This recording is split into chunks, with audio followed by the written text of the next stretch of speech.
Rodrigo Cortés is a civil society leader and a former Mexican congressman. He was convicted of gender-based political violence based on social media posts on Twitter and Facebook, and he leads a political advocacy group in Mexico called the Frente Nacional por la Familia, or the National Front for the Family. After appealing his case, he was convicted of gender-based political violence and was ordered to pay reparation measures. My organization, ADF International, is also supporting his appeal before the Inter-American Commission on Human Rights. The floor is yours, Rodrigo. Thank you for being here. Muchas gracias. Thank you. The United Nations was born upon two facts that contradict each other. On the one hand, the tragedy of the worst war that humanity has endured, and the horror of a totalitarian regime that disposes of life and death of families, of children, which cancels fundamental freedoms. On the other hand, an extraordinary experience of consensus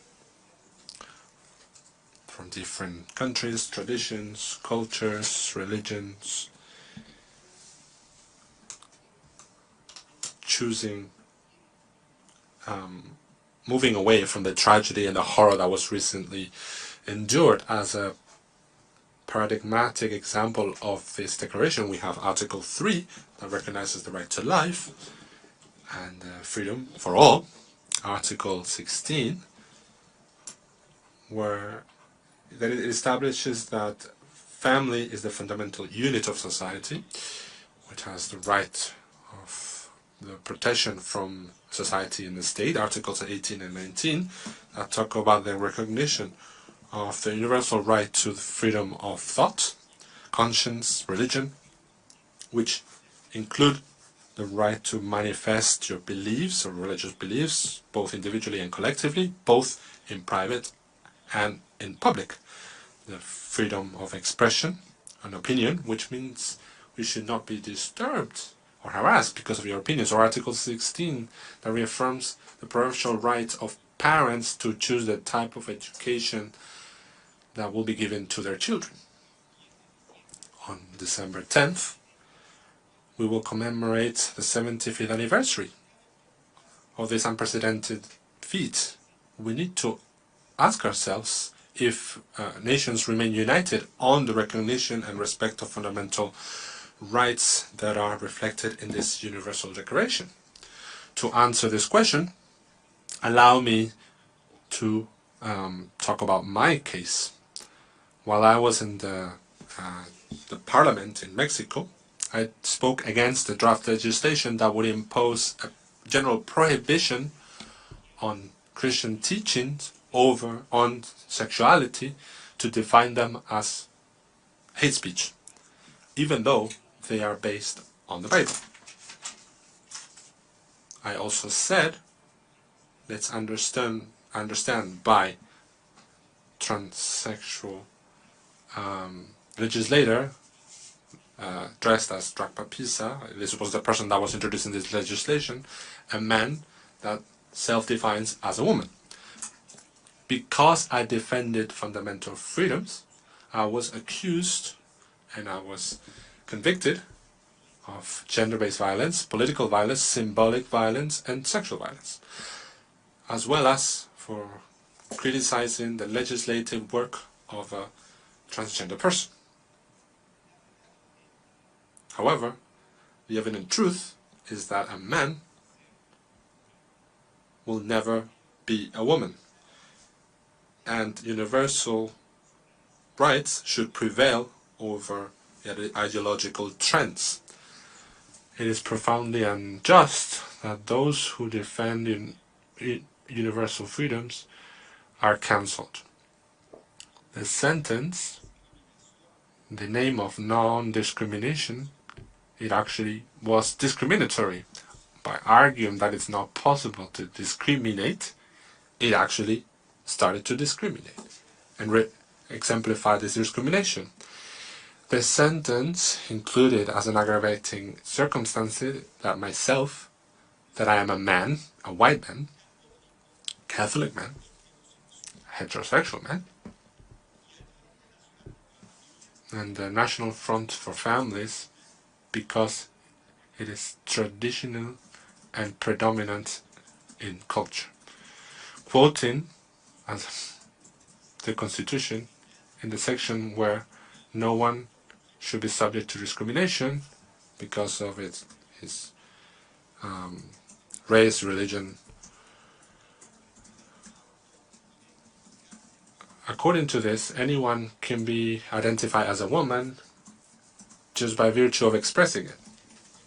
And others have to be forced through coercion to refer to that person and grant this person the prerogatives according to his self-proclaimed wish, and doing so exercising rights that the laws are created for women. Laws that were created for actual women, not self-proclaimed women.